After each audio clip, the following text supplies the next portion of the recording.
Mahabharat podcast episode 14 में आपका स्वागत है। जब जब भी दुनिया में धर्म गिरता है और पाप बढ़ते हैं तो प्रभु हरि दुनिया में अवतार लेते हैं। लास्ट एपिसोड में मैंने एक नई पुस्तक भागवत पुराण शुरू करी जो हमें कृष्ण के जीवन के साथ साथ भगवान विष्णु के पूर्व अवतारों के बारे में भी बताती है। हमने पिछले एपिसोड में राजा ययाति, देवयानी और शर्मिष्ठा के प्यार को कवर किया और जाना कि कैसे ययाति के जीवन में सभी तरह के ऐशो आराम होने के बाद भी उन्होंने सब कुछ अपने सबसे छोटे बेटे पुरु को दे दिया और खुद ने संन्यास ले लिया। ययाति के सबसे बड़े बेटे का नाम यदु या यादु था और उन्हीं के नाम पर यदुवंश शुरू हुआ था। हम यदु की पीढ़ियों को फॉलो करते हुए महाभारत काल तक पहुंच सकते हैं और देख सकते हैं कि कृष्ण यदु के ही एक वंशज थे। भागवत पुराण बताती है कि मथुरा में इसी यदुवंश के एक यादव राजा उग्रसेन अपनी पत्नी पद्मावती के साथ राज करते थे और कंस उनकी एक संतान थी। कंस वास्तव में पद्मावती से नहीं पैदा हुई थी, बल्कि उन्हें एक गंधर्व ने उग्रसेन का रूप धरकर पद्मावती के साथ धोखे से पैदा किया था। गंधर्व ने पद्मावती को बताया कि ये बच्चा एक गंधर्व और इंसान की संतान बनेगा। जब पद्मावती को इस धोखे का पता चला तो उन्होंने इस बच्चे को राक्षस बन जाने का श्राप दिया। गंधर्व को लगा कि पद्मावती ने श्राप उन्हें दिया है, तो उन्होंने भी बच्चे को श्राप दे दिया कि उनको हमेशा अपने खुद के लोगों से खतरा रहेगा। कंस का पालन पोषण बहुत अच्छे से हुआ और एक बार जब पड़ोसी राजा जरासंध मथुरा पर हमला करने के लिए आए तो कंस ने अकेले ही उनको हरा दिया।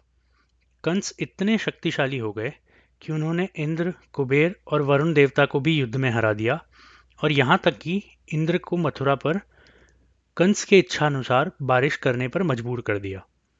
मगध के राजा जरासंध एक बार खुद की शादी के लिए मथुरा आए। उनके साथ में उनकी दोनों राजकुमारियां स्तुति और अस्ति भी थी। मगध की पूरी सेना भी राजकुमारियों के साथ में आई थी। कंस ने इसी समय मगध की सेना को अपना कवच बनाकर अपने पिता उग्रसेन को राजगद्दी से हटा दिया।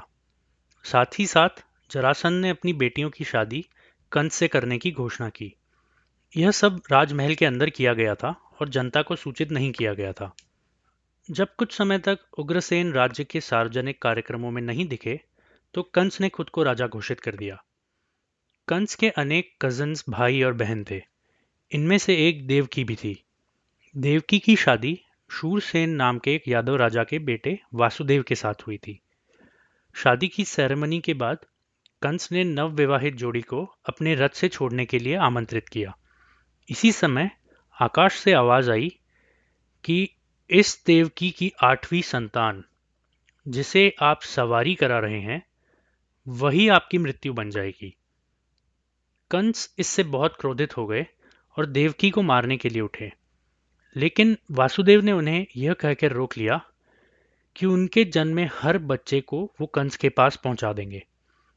इस बात पर कंस ने देवकी और वासुदेव को घर जाने की अनुमति दे दी। यहाँ पर पुरानी कहानी याद रखें जहाँ कहा गया था कि राक्षसों और देवताओं के बीच में एक भीषण युद्ध हुआ था और बहुत से राक्षसों और देवताओं ने धरती पर मनुष्यों के रूप में जन्म ले लिया था। भगवान विष्णु ने धरती को राक्षसों से मुक्त करने के लिए धरती पर अवतार लेने का निश्चय किया। क्योंकि यादव वंश विष्णु के प्रिय थे, तो इसीलिए भगवान विष्णु का किसी यादव महिला के यहाँ जन्म लेना बहुत स्वाभाविक था। ये बात नारद मुनि ने कंस को बता दी। कंस वैसे ही देवकी और वासुदेव के बच्चों से भयभीत थे। ये सुन के उन्होंने तुरंत वासुदेव और देवकी को जेल की कोठरी में फेंक दिया। जेल के अंदर लोहे की जंजीरों में जकड़े हुए वासुदेव और देवकी ने हर साल एक नर बच्चे को जन्म दिया और कंस ने हर बच्चे को विष्णु का अवतार मानते हुए एक के बाद एक मार डाला। वो स्पेशल तरीके से 8वें बच्चे से बहुत डरते थे, लेकिन नारद की यात्रा के बाद वो इस निष्कर्ष पर पहुंचे कि कोई भी बच्चा कृष्ण हो सकता है। इसीलिए देवकी और वासुदेव के जन्म लेने वाले सभी शिशुओं को मारना उनको ज्यादा बेहतर लगा। इस तरह से 6 साल तक वासुदेव और देवकी के सारे बच्चे मार डाले गए। जब देवकी 7वीं बार प्रेग्नेंट हुई तो उन्हें लगा कि उनके अंदर बहुत ही शक्तिशाली संतान है। वास्तव में ये संतान भगवान विष्णु के सांप भगवान शेषनाग थे। देवकी इस बात से बहुत ही खुश थी, लेकिन साथ ही साथ उन्हें डर भी लग रहा था कि ये संतान भी मार डाली जाएगी। जब भगवान विष्णु ने उन्हें ऐसे परेशान देखा, तो उन्होंने देवी दुर्गा को आदेश दिया कि इस बच्चे को रोहिणी को दे दिया जाए। रोहिणी वास्तव में वासुदेव की दूसरी पत्नी थी, जो गोपियों के साथ रहती थी। इस तरह से कृष्ण के बड़े भाई बलराम रोहिणी से पैदा हुए। वहीं रातों रात जब देवकी की प्रेगनेंसी खत्म हो गई, तो ऐसा लगा कि उन्हें मिस कैरेज हुआ है और कंस ने ज्यादा ध्यान नहीं दिया। इस तरह से सातवें पुत्र बलराम को नहीं मारा गया और वो रोहिणी से पैदा हुए। वहीं दूसरी तरफ भगवान विष्णु ने वासुदेव को अपनी शक्तियां दी, जिससे देवकी भगवान विष्णु के अवतार भगवान कृष्ण से प्रेग्नेंट हो गई। प्रेग्नेंट देवकी एकदम अग्नि की तरह चमकती थी। इस तरह से चमकती हुई देवकी को देखकर कंस भी थोड़ा डर गए, लेकिन फिर भी उन्होंने देवकी को मारने की नहीं सोची। आखिरकार आधी रात को बालक कृष्ण का जन्म हुआ। देवकी को मध्य रात्रि में भगवान विष्णु अपने दिव्य रूप में दिखाई दिए।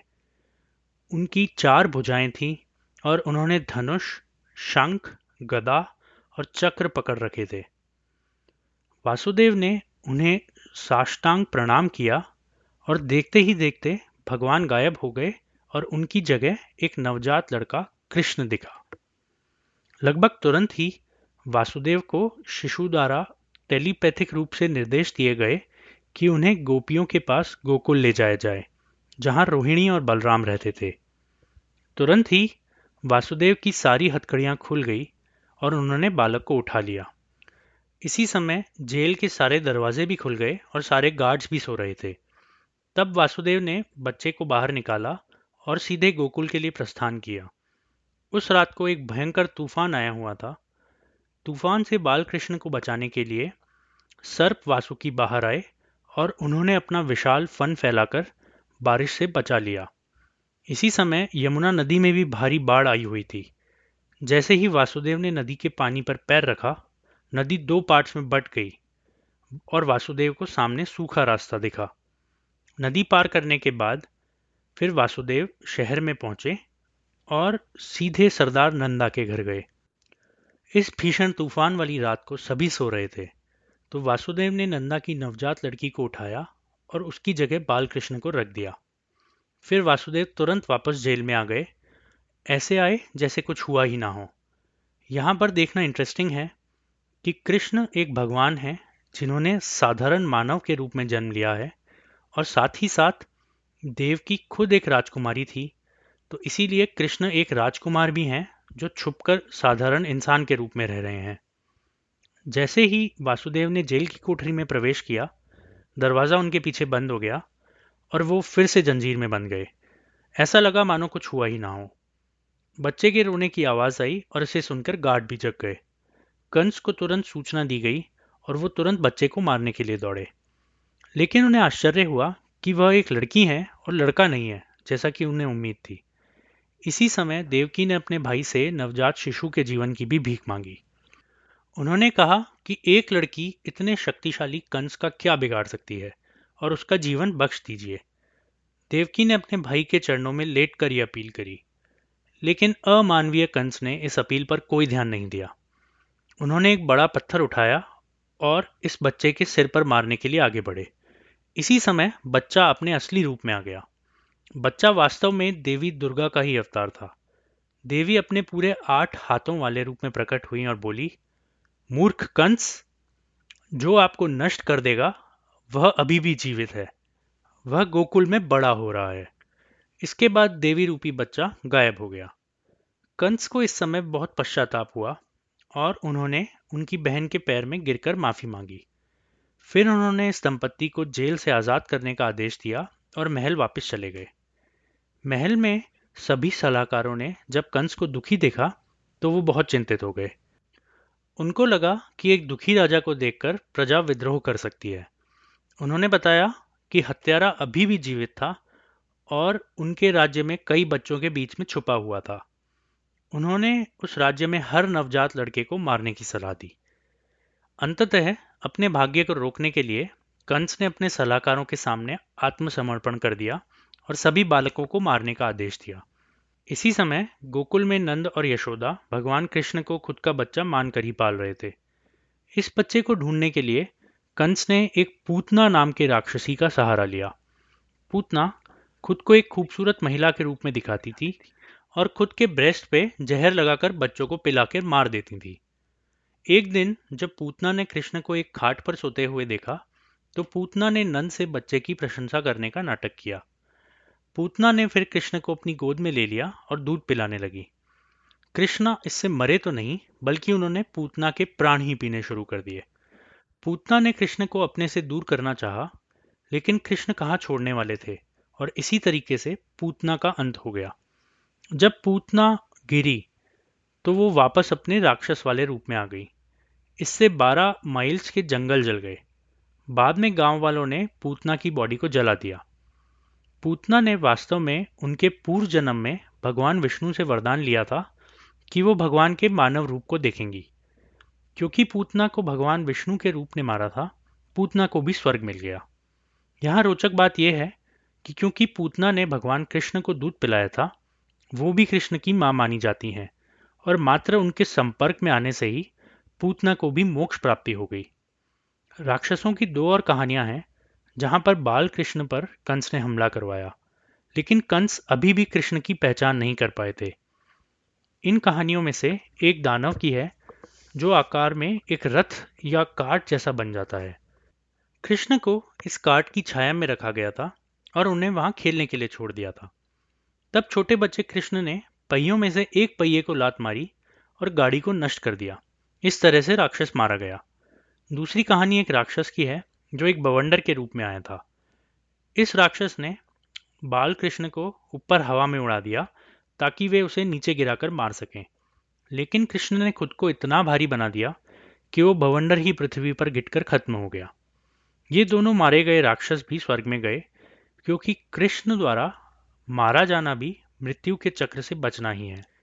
एक बार बाल कृष्ण दूध पी रहे थे। दूध पीते पीते जब उनका पेट भर गया तो वो रुक गए।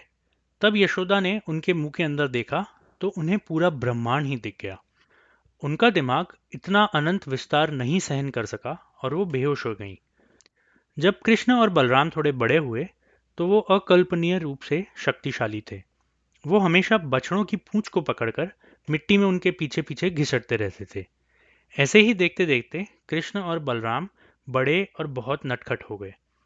एक दिन गोपियों ने यशोदा से शिकायत की कि कृष्ण ने उनके बछड़ों को खोल दिया है और सारा दूध पीकर बचा हुआ मक्खन भी खा लिया है। और तो और, उनका पेट भरने के बाद बचा हुआ मक्खन उन्होंने बंदरों को खिला दिया है। इसके साथ ही साथ उन्होंने मक्खन रखने के बर्तन को भी तोड़ दिया। जब यशोदा ने कृष्ण को डांटा तो कृष्ण जोर जोर से हंसने लग गए। इसको देखकर यशोदा को खुद ही जोर से हंसी आ गई। ऐसे ही एक बार यशोदा के पास खबर पहुंची कि कृष्ण मिट्टी खा रहे थे। यशोदा ने उन्हें यह कहते हुए डांटा कि मिट्टी गंदगी और कीड़ों से भरी है। कृष्ण ने इस बात से इनकार कर दिया कि उन्होंने मिट्टी खाई थी। यशोदा ने फिर कहा कि मुझसे झूठ मत बोलो, मैं तुम्हारे मुंह को खोलकर देखूंगी। यह सुनकर कृष्ण ने अपना मुंह खोल दिया और एक बार फिर यशोदा ने पूरा ब्रह्मांड देख लिया। ये देखकर यशोदा एकदम स्तब्ध रह गईं और कृष्ण के मिट्टी खाने के सवाल के बारे में पूरी तरह से भूल गईं। एक और सुबह यशोदा सुबह उठी और उन्होंने कपड़े धोने और खाना पकाने के लिए अपनी नौकरानियों को निर्देश दिया। उन्होंने खुद ने दही बनाने के लिए दूध उबालना शुरू कर दिया। तभी वहां एकदम से कृष्ण आ गए और उन्होंने मक्खन खाना और बंदरों को खिलाना शुरू कर दिया। यशोदा उनको रोकने के लिए उनके पीछे पीछे भागी और सोचने लगी कि क्या करना चाहिए।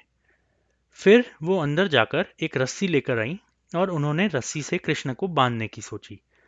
उन्होंने जब कृष्ण को बांधना चाहा तो उन्हें दिखा कि रस्सी 2 उंगल छोटी है।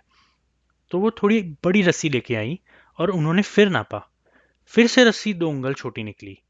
ऐसा उन्होंने कई बार किया और हर बार रस्सी 2 उंगली छोटी ही मिली। तब उन्हें समझ आया कि ये तो वो पूरे जगत के भगवान को एक छोटे से रस्सी के टुकड़े से बांधने की कोशिश कर रही हैं और दुनिया में ऐसी कोई भी रस्सी नहीं है जो भगवान को बांध सके। जब उन्हें समझ आ गया तो एकदम से रस्सी बहुत बड़ी हो गई और कृष्ण ने अपनी मां को उन्हें बांधने की इजाजत दे दी। यह प्रतीकात्मक रूप से हमें दिखाता है कि कृष्ण ने यशोदा को रस्सी से बांधने की अनुमति देकर यह दिखाया कि कैसे वह हमेशा अपने भक्तों को वश में करने की इजाजत देते हैं। आने वाले एपिसोड में मैं कृष्ण के बैक स्टोरी को खत्म करने की कोशिश करूंगा कि कैसे उन्होंने किशोरावस्था का आनंद लिया, कुछ और राक्षसों को मार डाला और फिर आखिरकार अपने क्रूर चाचा कंस से बदला लिया। सुनने के लिए धन्यवाद।